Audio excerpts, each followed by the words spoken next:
అర్హులైన ప్రతి జర్నలిస్టుకు అక్రిడేషన్ వచ్చేలా TUWJ IJU పోరాడుతుందని IJU రాష్ట్ర అధ్యక్షుడు విరాహత్ అలీ అన్నారు. రాష్ట్రంలో అర్హులైన ప్రతి జర్నలిస్టుకు అక్రిడేషన్ కోసం పోరాడతామని TUWJ IJU రాష్ట్ర అధ్యక్షుడు విరాహత్ అలీ ఉద్ఘాటించారు. శనివారం హన్మకొండ బాలసముద్రంలోని గ్రేటర్ వరంగల్ ప్రెస్ క్లబ్లో హన్మకొండ, వరంగల్ జిల్లాల TUWJ జిల్లా కార్యవర్గ సమావేశం జరిగింది. హన్మకొండ జిల్లా అధ్యక్షులు గడ్డం రాజిరెడ్డి అధ్యక్షతన జరిగిన ఈ సమావేశంలో ముఖ్య అతిథిగా పాల్గొన్న విరాహత్ అలీ మాట్లాడుతూ జర్నలిస్టులకు అక్రిడేషన్ల విషయంలో కొందరు చేస్తున్న దుష్ప్రచారాన్ని నమ్మవద్దని అన్నారు.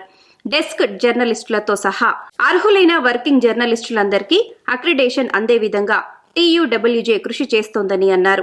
అలాగే జర్నలిస్టులకు ఆరోగ్య పథకం కావాలని, ఇండ్ల స్థలాలు ఇవ్వాలని TUWJ పోరాడుతుందని ఇటీవలే ఆర్థిక శాఖ, ఆరోగ్య శాఖ మంత్రులను కలిసి విన్నవించడం జరిగిందని అన్నారు. TUWJ IJU రాష్ట్ర ప్రధాన కార్యదర్శి రామనారాయణ మాట్లాడుతూ జిల్లాల్లో నిర్మాణ పరంగా TUWJను పటిష్టం చేయాలని సూచించారు.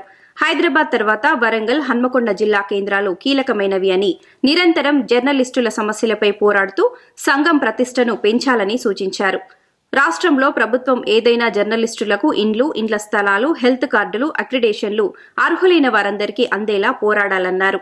ఈ సమావేశంలో TUWJ రాష్ట్ర ఉపాధ్యక్షులు గాడిపల్లి మధు, సీనియర్ నాయకులు దాసరి కృష్ణారెడ్డి, వరంగల్ జిల్లా అధ్యక్షులు ఎం రామచందర్, హన్మకొండ వరంగల్ జిల్లా కార్యదర్శులు తోట సుధాకర్, మట్టా దుర్గాప్రసాద్, రాష్ట్ర కార్యవర్గ సభ్యులు Kankanala Santosh, P Venumadhav, press club అధ్యక్ష కార్యదర్శులు వేముల నాగరాజు, బొల్లారపు సదయ్య, జాతీయ, రాష్ట్ర కౌన్సిల్ సభ్యులు ఎం రజనీకాంత్, గుంటి విద్యాసాగర్, 2 జిల్లాల ఆఫీసు బేరర్లు, కార్యవర్గ సభ్యులు పాల్గొన్నారు.